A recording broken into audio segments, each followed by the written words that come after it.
Baik, terima kasih atas waktunya. Kami dari kelompok 6 akan mempresentasikan materi PLACE. Sebelum itu, saya akan memperkenalkan diri dan kelompok saya. Dimulai dari saya sendiri, nama saya Ninyoman Trisna Dewi Lestari Setiawati, nomor absen 20. Lalu ada Kartika Chandra Eka Paksi, nomor absen 14. Lalu ada Putu Ayu Emi Lestari, nomor absen 17. Lalu ada Nyoman Delano Bramantia Subagya, nomor absen 28. Lalu ada Nikoma Arisonia Wakti, nomor absen 29.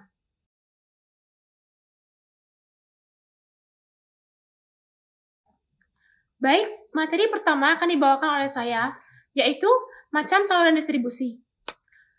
Terdapat berbagai macam saluran distribusi barang konsumsi. Di antaranya, yang pertama produsen konsumen.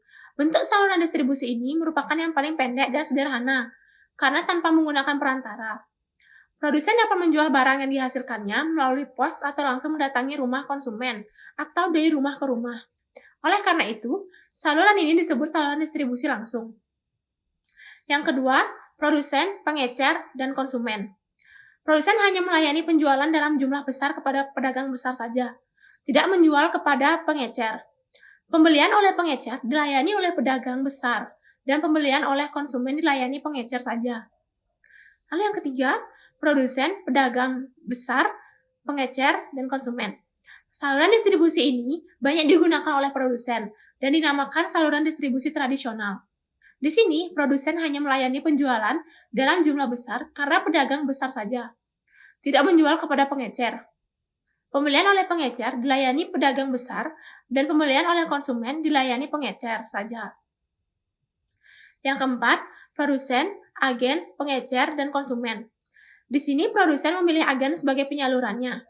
Ia menjalankan kegiatan perdagangan besar dalam saluran distribusi yang ada. Sasaran penjualannya terutama ditunjukkan kepada para pengecer besar. Lalu yang kelima, produsen, agen, pedagang besar, pengecer, dan konsumen. Dalam saluran distribusi, produsen sering menggunakan agen sebagai perantara untuk menyalurkan barangnya kepada pedagang besar yang kemudian menjualnya kepada toko-toko kecil. Agen terlihat dalam saluran distribusi ini, terutama agen penjualan. Baik, sekian pemaparan materi dari saya. Selanjutnya akan dibawakan oleh teman saya, Emi. Baik, terima kasih atas waktunya. Di sini saya akan memaparkan mengenai materi Just in Time. Dimulai dari sejarah Just in Time. Just in Time berkembang di negara Jepang karena adanya keprihatinan industri-industri di Jepang. Pada saat itu, Jepang merupakan negara yang memiliki sumber daya alam yang terbatas, ketergantungan pada energi dan bahan baku impor, dan keadaan geografisnya yang kurang menguntungkan. Kira-kira sekitar 80% bagian negara terdiri dari pegunungan. Hal ini menjadikan para produsen Jepang mempunyai posisi yang kurang menguntungkan dibandingkan pesaing-pesaing dari negara-negara barat. Oleh karena itu, Jepang melakukan berbagai macam usaha untuk menghasilkan produk yang bermutu tinggi dengan biaya produksi yang lebih rendah dibandingkan negara lain, sehingga produk Jepang menjadi sangat kompetitif dengan produk lain di dunia internasional. Selanjutnya yaitu pengertian. Sistem produksi tepat waktu atau just in time adalah sistem produksi atau sistem manajemen fabrikasi modern yang dikembangkan oleh perusahaan Jepang yang pada prinsipnya hanya memproduksi jenis-jenis barang yang diminta, sejumlah yang diperlukan dan pada saat dibutuhkan oleh konsumen. Just in time dapat berarti sebagai suatu keseluruhan filosofi operasi manajemen di mana segenap sumber daya termasuk bahan baku dan suku cadang, personalia, dan fasilitas dipakai sebatas dibutuhkan. Konsep just in time adalah suatu konsep di mana bahan baku yang digunakan untuk aktivitas produksi didatangkan dari pemasok atau supplier tepat pada waktu bahan itu dibutuhkan oleh produksi, sehingga akan sangat menghemat bahkan meniadakan biaya persediaan barang, penyimpanan barang, atau stocking cost. Selanjutnya yaitu 8 kunci utama just in time. Yang pertama yaitu menghasilkan produk yang sesuai dengan jadwal yang didasarkan pada permintaan. Yang kedua yaitu memproduksi dengan jumlah kecil. Yang ketiga menghilangkan pemborosan. Yang keempat memperbaiki aliran produksi. Yang kelima menyempurnakan kualitas produk. Yang keenam orang yang tanggap. Yang ketujuh menghilangkan ketidakpastian. Yang kedelapan, penekanan pada pemeliharaan jangka panjang. Persyaratan-persyaratan just in time. Terdapat beberapa persyaratan yang harus dipenuhi dalam penerapan just in time ini, yaitu yang pertama, organisasi pabrik dengan sistem ini berusaha untuk mengatur layout berdasarkan produk. Semua proses yang diperlukan untuk membuat produk tertentu diletakkan dalam satu lokasi. Yang kedua yaitu pelatihan atau tim keterampilan just in time, memerlukan tambahan pelatihan yang lebih banyak bila dibandingkan dengan sistem tradisional. Karyawan diberi pelatihan mengenai bagaimana menghadapi perubahan yang dilakukan dari sistem tradisional, bagaimana cara kerja just in time, apa yang diharapkan oleh just in time, dan alat-alat statistik yang seharusnya diberikan. Yang ketiga yaitu visibilitas, pengendalian visual. Salah satu kekuatan adalah sistemnya yang merupakan sistem visual. Melacak apa yang terjadi dalam sistem tradisional sulit dilakukan karena para karyawan harus mengurus kelebihan barang dalam proses dan banyak rute produksi yang saling bersilangan. Yang keempat yaitu eliminasi kemacetan untuk menghapus kemacetan baik dalam fase setup maupun dalam masa produksi. Perlu dilakukan beberapa pendekatan yang melibatkan tim fungsi silang. Tim ini terdiri dari berbagai departemen, seperti perekayasaan, manufaktur, keuangan, dan departemen lainnya yang relevan. Yang kelima yaitu ukuran lot kecil dan pengurangan waktu setup. Ukuran lot yang ideal bukan ukuran yang terbesar, melainkan ukuran lot yang terkecil. Pendekatan ini sesuai bila mesin-mesin digunakan untuk menghasilkan berbagai bagian atau komponen yang berbeda yang digunakan proses berikutnya dalam tahap produksi. Yang keenam yaitu Total Productive Maintenance atau TPM, merupakan suatu keharusan dalam sistem just in time. Mesin-mesin membersihkan dan diberi pelumas secara rutin, biasanya dilakukan oleh operator yang menjalankan mesin tersebut. Yang ketujuh yaitu kemampuan proses, statistikal, proses kontrol, dan perbaikan berkesinambungan. Kemampuan proses, SPC, dan perbaikan berkesinambungan harus ada dalam pemanufakturan just in time. Karena beberapa hal yaitu, pertama, segala sesuatu harus bekerja sesuai dengan harapan dan mendekati sempurna. Yang kedua, dalam just in time tidak ada bahan cadangan untuk kemacetan perusahaan. Dan ketiga, semua kondisi mesin harus bekerja dengan prima. Baik, sekian pemaparan materi dari saya. Selanjutnya akan dilanjutkan oleh teman saya yaitu Kartika. Kali ini saya akan melanjutkan presentasi mengenai strategi penerapan just in time. Strategi penerapan just in time ada beberapa strategi dalam pengimplementasian JIT dalam perusahaan. Antara lain yaitu strategi penerapan pembelian just in time, dukungannya yaitu dari semua pihak terutama yang saling berkaitan dengan kegiatan pembelian dan khususnya dukungan dari pimpinan tanpa ada komitmen dari pimpinan tersebut. JIT tidak akan dapat terlaksana. Mengubah sistem yaitu mengubah dengan cara mengadakan pembelian yaitu dengan membuat kontrak jangka panjang dengan pemasok sehingga perusahaan cukup hanya memesan sekali untuk jangka panjang. Selanjutnya, barang akan datang sesuai kebutuhan atau proses produksi perubahan kita. Strategi penerapan just in time dalam sistem produksi, penemuan sistem produksi yang tepat yaitu dengan sistem tarik yang bertujuan memenuhi kebutuhan dan harapan pelanggan dengan menghilangkan sebanyak mungkin pemborosan. Penemuan lini produksi yaitu dalam satu lini produksi harus dibuat bermacam-macam barang, sehingga semua kebutuhan pelanggan yaitu berbeda-beda dapat terpenuhi. Selain itu, lini produksi tersebut dapat menghemat biaya seperti biaya bahan baku, persediaan, dan sebagainya. Manfaat just in time. Manfaat just in time bukan hanya sekedar metode pengendalian persediaan, tetapi juga merupakan sistem produksi yang saling berkaitan dengan semua fungsi dan aktivitasnya. Manfaat JIT. Yang pertama, mengurangi ruang gudang untuk menyimpan barang. Yang kedua, mengurangi waktu setempat dan penundaan jadwal produksi.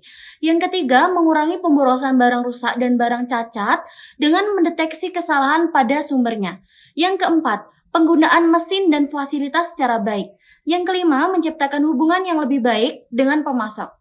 Yang keenam, layout pabrik yang lebih baik. Yang ketujuh, pengendalian kualitas dalam proses.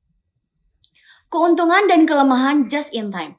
Keuntungan mengoperasikan sistem GIT dalam manajemen yaitu seluruh sistem yang ada dalam perusahaan dapat berjalan lebih efisien. Yang pertama, pabrik mengeluarkan biaya yang lebih sedikit untuk memperkerjakan para stafnya. Yang kedua, barang produksi tidak harus selalu dicek, disimpan, atau diretur kembali. Yang ketiga, kertas lebih dapat disimpelkan. Penghematan yang telah dilakukan dapat digunakan untuk mendapatkan profit yang lebih tinggi, misalnya dengan mengadakan promosi tambahan. Kelemahan GIT dalam manajemen, yaitu satu kelemahan sistem GIT adalah tingkatan orderan ditentukan oleh data permintaan historis. Jika permintaan naik melebihi dari rata-rata perencanaan, maka inventories akan habis dan akan mempengaruhi tingkatan pelayanan konsumen. Untuk mencapai tingkatan pelayanan 95%, perusahaan harus memasukkan 2 strat defisiasi dalam shift stock. Baik, presentasi selanjutnya akan dibawakan oleh teman saya Dilano. Jadi, saya akan melanjutkan penjelasan dari Kartika. Di sini saya akan menjelaskan tentang aftermarket.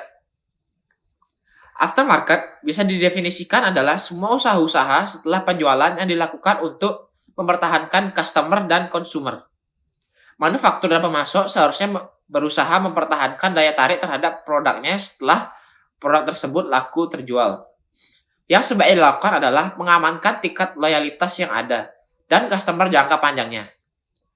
Adalah suatu tindakan bodoh mengakhiri tanggung jawab saat produk tersebut terjual. Manajemen dari aftermarket ini sangat penting dalam rangka mempertahankan kesuksesan jangka panjang. Kebutuhan akan dukungan aftermarket seharusnya didesain dalam perancangan suatu produk sejak produk itu pertama kali dikonsep. Produk yang ditawarkan seharusnya yang pertama, mudah dan aman untuk dipakai. Yang kedua, memberikan nilai dari sisi uang. Yang ketiga, mudah dipasang dengan tingkat kesulitan yang minimal. Yang keempat, lakukan persis seperti tertera dalam instruksi. Jadi, ada beberapa hal yang harus diperhatikan dalam aftermarket tersebut. Yang pertama adalah market education. Seorang customer harus diberitahu tentang keberadaan produk. Kemudian customer bisa menemukannya, memilihnya, dan memakainya dengan benar. Contohnya adalah yang pertama, pemasok di bidang keuangan tidak hanya mempunyai leaflet yang mampu menjelaskan tetapi juga staf untuk membantu customer. Contoh kedua, perusahaan penyewaan mobil menyediakan rute disertai dengan mapnya dan kontak point yang khusus yang berhubungan dengan hal-hal emergensi. Contoh yang ketiga, produk untuk berkebun memberikan instruksi penanaman serta tip-tip berkebun yang baik. Contoh keempat, PC datang dengan instruksi pemasangan dan mudah dimengerti. Jadi, hal kedua yang harus diperhatikan dalam aftermarket adalah deliveries and installation atau pengiriman dan pemasangan. Customer menginginkan pembelinya bisa dipakai secepat mungkin. Contoh yang pertama, pengiriman harus dilakukan persis seperti dijanjikan. Contoh yang kedua, staf pengiriman seharusnya berpakaian yang sopan dan memperhatikan kebutuhan customer. Contoh yang ketiga, pemasangan harus bersih, komplit, dan efektif. Contoh yang keempat, nomor yang bisa dihubungi harus diberikan. Hal yang ketiga yang harus diperhatikan saat aftermarket adalah easy to use atau mudah digunakan. Contohnya yang pertama, kemasannya harus aman dan mudah dibuka. Contoh yang kedua, buku petunjuk pemasangannya harus jelas, komplit, dan mudah diikuti. Dan yang ketiga, sejauh memungkinkan produk seharusnya bebas dari kerusakan, aman dalam pemakaian. Hal keempat yang harus diperhatikan dalam aftermarket adalah fast repair atau perbaikan yang cepat. Suatu produk yang rusak adalah pengingat negatif yang konstan. Semakin sering rusaknya, semakin kecil kemungkinan customer akan membelinya kembali. Rencanakan sesuatu seperti berikut. Yang pertama, berikan dukungan hotline terhadap teknisi di lapangan. Yang kedua, menyiapkan transport untuk menjemput dan menghantarkan kembali. Yang ketiga, para dealer memberikan pelatihan pada teknisi untuk hal-hal yang berhubungan dengan perbaikan dan pelayanan. Jadi, hal kelima yang harus diperhatikan dalam aftermarket adalah guarantees and warranties atau jaminan dan garansi. Hal ini memperlihatkan kepercayaan diri pemasok atas produk yang ditawarkan. Contohnya yang pertama, garansi jangka pendek memperlihatkan tingkat kepercayaan yang rendah terhadap produk. Contoh yang kedua, pengembalian produk atau refund dan kebijakan pertukaran seharusnya berkesan ramah. Contoh yang ketiga, spare part harus mudah diperoleh. Contoh yang keempat, dukungan kepada customer harus diberikan semasih produk masih ada nilainya. Jadi, hal yang perlu diperhatikan keenam dalam aftermarket yaitu continuing customer interest atau melanjutkan minat pelanggan. Contohnya yang pertama adalah libatkan customer dengan produk. Yang kedua, jadikan penawaran produk suatu pertunjukan. Yang ketiga, tambahkan nilai. Yang keempat, jika ditemukan kerusakan, cepat perbaiki atau bahkan ganti dengan produk baru yang tidak rusak. Presentasi selanjutnya akan dilanjutkan oleh Sonia. Untuk Sonia, saya persilahkan. Jadi, di sini saya akan membawakan kesimpulan dari topik di atas, di mana proses penyampaian barang atau jasa dari produsen ke konsumen dan para pemakai sewaktu dan di mana barang atau jasa tersebut diperlukan. Place sangat dipengaruhi oleh kemampuan perusahaan dalam membiayai terhadap pilihan tempat atau saluran distribusi yang sesuai dengan rantai supply atau delivery.